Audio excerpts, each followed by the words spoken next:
Estimados creyentes, estudiantes y amantes de la historia religiosa, hoy nos adentramos en un pasaje fundamental de las Escrituras. Nos enfocaremos en el libro del Éxodo, donde se revelan instrucciones trascendentales para el pueblo de Israel. Estas directrices no solo definieron su culto, sino también su identidad. El capítulo 35 de Éxodo comienza con Moisés reuniendo a toda la comunidad de los hijos de Israel. En este acto, Moisés actúa como un intermediario directo entre Dios y su pueblo. Su rol era comunicar fielmente las palabras y mandatos divinos.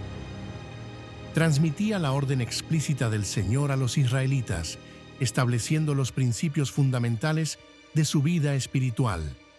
Estas instrucciones divinas eran innegociables, tenían el peso de la autoridad celestial. El punto central de esta reunión inicial era la santidad del día de reposo.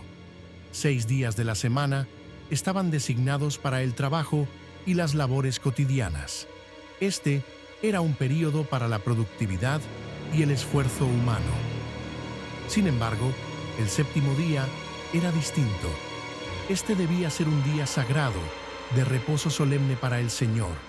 No era meramente un descanso físico, sino una dedicación completa al Creador. Era un recordatorio de su obra. La observancia del sábado incluía una prohibición absoluta de toda labor. Se instruyó al pueblo a abstenerse de cualquier tipo de trabajo en el séptimo día. Esta medida garantizaba una devoción plena. Una instrucción específica y notable era la prohibición de encender fuego en las casas durante el día de reposo. Esta medida subraya la naturaleza rigurosa y abarcadora de la abstención laboral. No había excepciones. La transgresión de este mandamiento conllevaba una pena severa. Cualquier persona que trabajara en el sábado sería castigada sin piedad. Esto ponía de manifiesto la seriedad del mandato. La sanción por profanar el día de reposo era la muerte. Este castigo extremo enfatizaba la inmensa importancia del sábado en la ley divina. Demostraba la sacralidad de este pacto. La observancia del sábado no era una sugerencia, sino un pilar fundamental de la vida teocrática. Su cumplimiento reflejaba obediencia y reverencia hacia el Señor. Su violación era una afrenta directa a Dios. Este mandato inicial sentó las bases para una comunidad que debía vivir bajo la ley divina. La obediencia al sábado era una manifestación externa de su compromiso. Era un signo visible de su fe. La solemnidad de este día recordaba constantemente al pueblo la soberanía de Dios. Era una pausa obligatoria para la reflexión y el culto. Un día para reconectar con el propósito divino. Después de establecer la ley del sábado, Moisés comunicó otra directriz de suma importancia. Se trataba del mandato divino para la construcción de un santuario. Este proyecto era de una magnitud colosal. El propósito de este santuario, conocido como el tabernáculo, era ser un lugar portátil de adoración. Sería la morada terrenal de Dios en medio de su pueblo, un centro para la presencia divina. La edificación del tabernáculo no sería impuesta, sino que se pedirían contribuciones voluntarias. La comunidad estaba invitada a participar de buena gana en esta obra sagrada. Se buscaba una ofrenda de corazón. Los materiales serían aportados por aquellos que fueran movidos por su espíritu. Esto aseguraba que cada contribución viniera de un deseo sincero. La generosidad era un requisito espiritual. Se enumeró una lista detallada de los materiales necesarios, entre ellos metales preciosos como oro, plata y bronce. Estos elementos simbolizaban la riqueza y la permanencia de Dios. También se requerían telas de colores vibrantes, púrpura, escarlata y carmesí. Además, lino fino y pelo de cabra. Estos textiles representaban la belleza y la pureza del culto. Pieles y maderas también eran esenciales. Pieles de carnero teñidas de rojo, pieles finas y madera de acacia. La madera de acacia era especialmente valorada por su durabilidad en el desierto. Aceites y especias eran imprescindibles para el culto. Aceite para el alumbrado y especias aromáticas para el aceite de la unción y el incienso. Estos elementos llenaban el tabernáculo de fragancia. Por último, se solicitaron piedras preciosas como el lapislázuli y piedras de engaste. Estas serían utilizadas para el efod y el pectoral del sumo sacerdote, un adorno digno de su presencia. Con estos materiales se construirían diversos elementos esenciales para el tabernáculo. Primero, la morada misma, con su tienda, la cubierta, sus armazones y sus columnas, todo meticulosamente diseñado. Luego, el arca del pacto, con sus varas, el propiciatorio y el velo que la separaba. El arca era el mueble más sagrado, conteniendo las tablas de la ley. Representaba el pacto divino. La mesa de la proposición, con sus utensilios, también sería construida. Sobre ella se colocaría el pan de la proposición, un recordatorio constante de la provisión de Dios. Su presencia era alimento. El candelabro con sus accesorios y su aceite era vital para la iluminación. Sus 7 lámparas brillaban perpetuamente, simbolizando la luz de la presencia divina. Era un signo de la vida. Se edificarían el altar del incienso y el altar del holocausto, el primero para las oraciones ascendentes, el segundo para los sacrificios expiatorios, ambos esenciales para la adoración. La fuente de bronce con su base, donde los sacerdotes se purificarían, también era necesaria. Simbolizaba la limpieza y la santificación antes de acercarse a Dios. La pureza era imperativa. Las cortinas para el atrio y la entrada del atrio completarían la estructura externa. Estas delimitaban el espacio sagrado, separándolo del mundo profano. Su función era simbólica.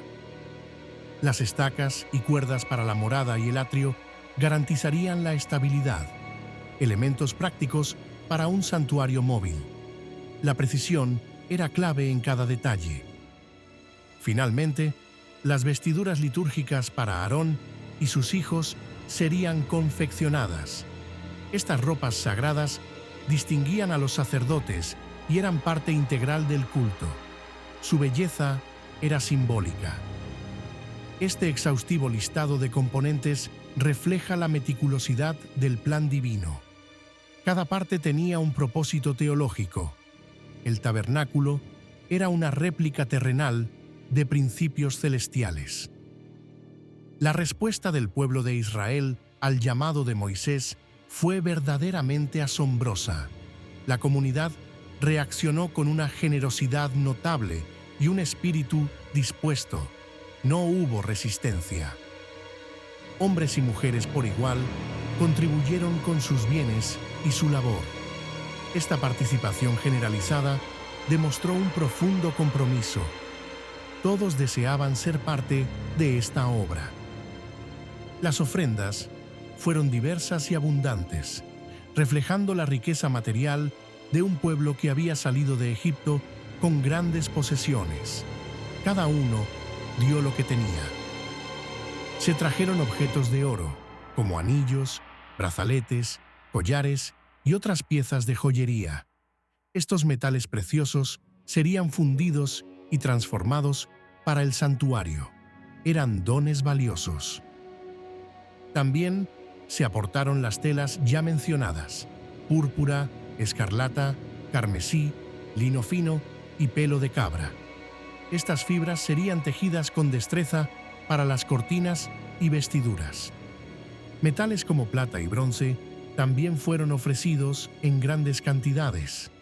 Estos serían utilizados para las bases, los utensilios y los altares. Eran fundamentales para la estructura. La madera de acacia, resistente y duradera, fue igualmente donada. Esta madera sería el armazón del tabernáculo, un material simbólico de resistencia y fortaleza. Es especialmente digna de mención la artesanía especializada de las mujeres.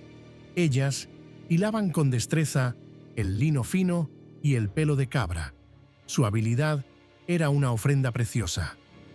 Los líderes de la comunidad, con mayor acceso a bienes valiosos, contribuyeron con lapislázuli y piedras de engaste. También aportaron las especias aromáticas y el aceite. Su liderazgo fue ejemplar. Esta fue una demostración colectiva de esfuerzo y compromiso. Las ofrendas voluntarias se entregaron para la tienda del encuentro y su servicio. Era una expresión tangible de fe.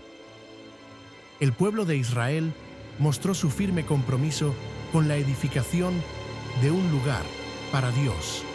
Este acto unificó a la comunidad en un propósito sagrado. Era más que una construcción física. La generosidad de los israelitas no fue solo una respuesta a un mandato, sino una manifestación de su anhelo espiritual. Deseaban la presencia de Dios en medio de ellos. Su corazón estaba en la obra. Este episodio subraya la importancia de la participación comunitaria en la obra divina. Cuando un pueblo se une con un propósito sagrado, los resultados son extraordinarios. Es un modelo para nosotros. La riqueza de las ofrendas no solo era material, sino que residía en la disposición del corazón. El tabernáculo se construyó con la fe y la devoción de cada israelita, un testimonio de su entrega. Para llevar a cabo una obra de tal magnitud y complejidad, se requerían habilidades excepcionales. Dios mismo se encargó de proveer a los artesanos necesarios. Su sabiduría es inagotable. Moisés anunció la designación específica de 2 individuos clave para la tarea.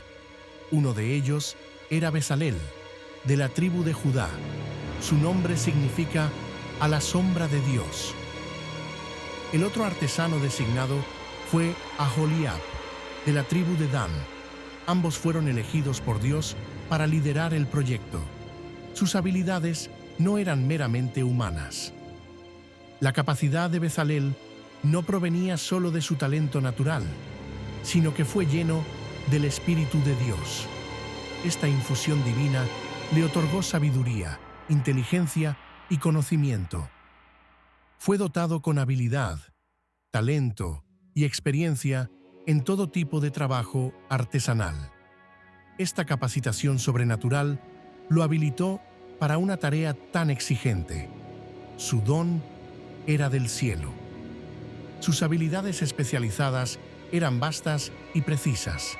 Tenía la capacidad de diseñar proyectos complejos con gran maestría. Su visión era tan importante como su ejecución. Era un experto en trabajar con metales preciosos, oro, plata y bronce. Sabía cómo moldearlos, fundirlos y darles forma para los componentes del tabernáculo. Un dominio completo. También era un maestro en el corte de piedras para engastes y en la talla de madera. Cada piedra y cada pieza de madera requerían precisión artística. Su mano era guiada. Su pericia abarcaba diversas artesanías, incluyendo la orfebrería, la carpintería y la producción textil. Dominaba el tejido y el bordado. Su versatilidad era fundamental. Lo más notable es que Bezalel y Aholiab no solo fueron dotados de estas habilidades, sino también con la capacidad de enseñar a otros. Su conocimiento no era para sí mismos. Esta capacidad de comunicar su saber aseguró la exitosa culminación del proyecto. Compartiendo su experiencia, pudieron capacitar a muchos más. Era un trabajo de equipo. Estos artesanos no eran meros constructores, eran instrumentos de la voluntad divina. Su talento y su liderazgo fueron esenciales para materializar el santuario de Dios. Su legado es eterno. La provisión divina de estos talentos subraya un principio fundamental. Dios equipa a quienes llama. Ninguna tarea para el reino es imposible si Él provee los medios. La construcción del tabernáculo fue, por tanto, una obra de inspiración divina y de cooperación humana. El sábado, el tabernáculo y los artesanos son testimonios de la dirección de Dios.